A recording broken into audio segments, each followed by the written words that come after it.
That's it. Even the proms are not safe anymore. You're not safe eating your popcorn. You're not safe being American. You're not safe having the toffee-coated sensations in the bask of fantastic classical music.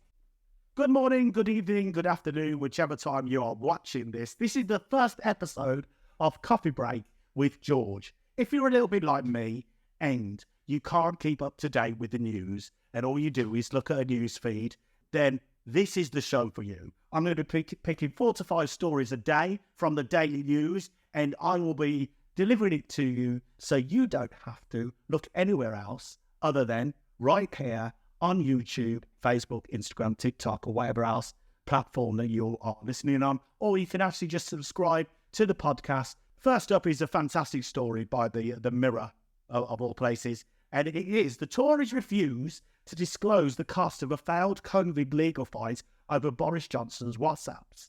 So, the Cabinet Office has actually refused to disclose the cost of a failed legal battle with the COVID inquiry over releasing Boris Johnson's WhatsApp messages. You know, the phone that he completely forgot the password for, even though it was a thumbprint. Kind of a crazy shenanigans there going by good old Boris. It comes after the Tories took the unusual step of hauling the inquiry to court in an attempt to block the release of the XPN's unretracted messages, notes, notebooks and diaries. All of these inquiries that have taken place that the governments have actually issued to do, the COVID inquiries, they've actually set these people to do the inquiries, and then they've taken them to court because they're not happy with them inquiring in the stuff that they don't want them inquiring about.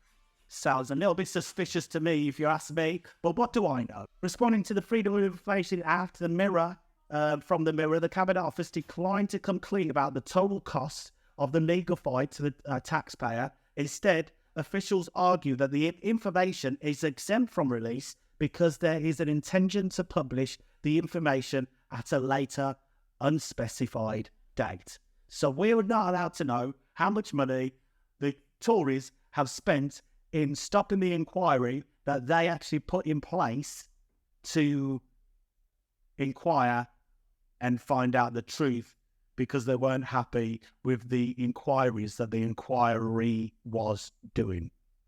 Another story from the Mirror: a man is staggered to realise that his housemate is actually his landlord.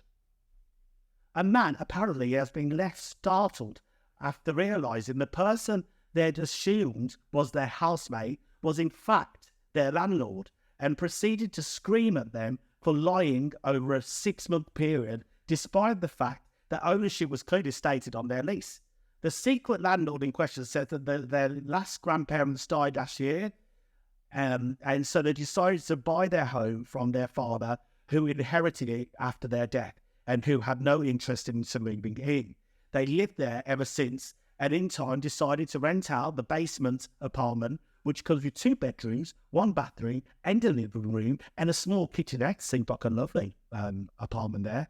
A fridge and a microwave. A friend of theirs suggested that they rent it out to their brother, a new teacher who had recently moved to the city where they lived and who was struggling to find a place within their limited budget. They agreed they could rent the place for $650, that's £510 in our money, and a sum far lower than market value, and he happily accepted signing up to a 1-year lease. Unfortunately, their living situation erupted a few days ago when the oblivious tenant asked whether he could begin paying the landlord directly rather than giving it to the housemate each month. Talking to Reddit, the Puzzit homeowner wrote, "I was under the impression my friend had told him I owned the house, so I was confused, and I told him we don't have a landlord and that I was the owner. He got very upset and screamed at me for lying for over a 6-month period and taking advantage of him by making him pay so much rent."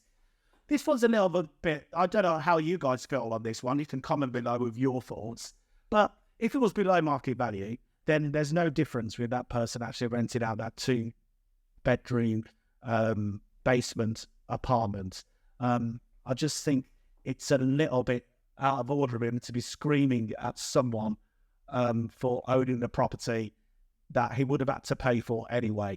I don't think it's misleading in any way, but you can actually decide for yourselves. Let me know in the comments below, or you can message me or send a carrier pigeon. Always good. Police are on alert as a gang of youths plan a TikTok-inspired raid on a shopping centre.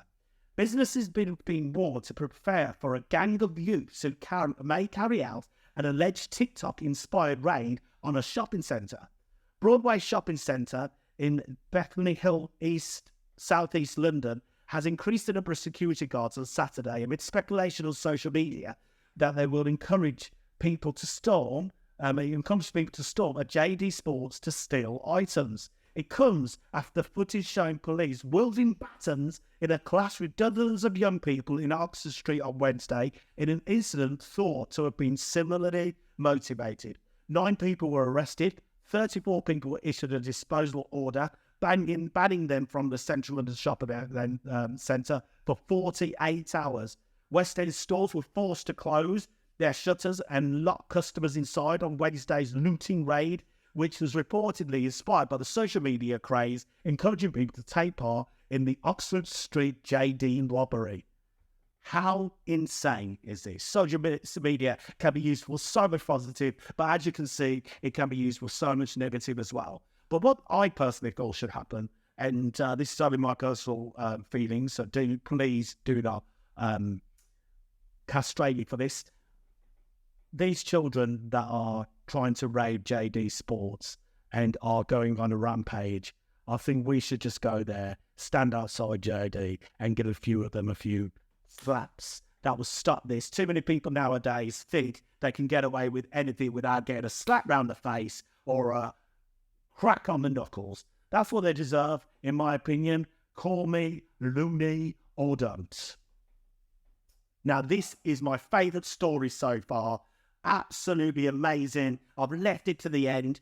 Fight at the opera. American tourists at the prom spark row after munching on noisy snacks, including popcorn, during Royal Albert Hall performance. Tourists were eating noisily popcorn at the performance. American tourists eat noisy popcorn caused a near fight at the prom's performance, according to witnesses.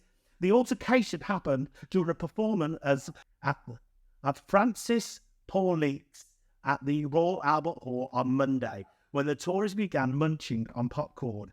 Jessica Duncan, a classical music critic and novelist, told The Times at the end of the row was a pair of American tourists who were munching on popcorn.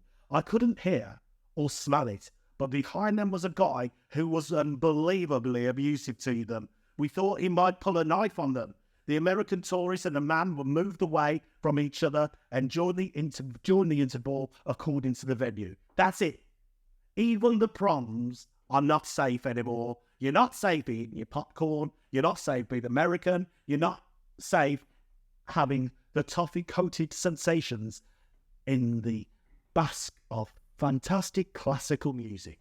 Well, that's all from me.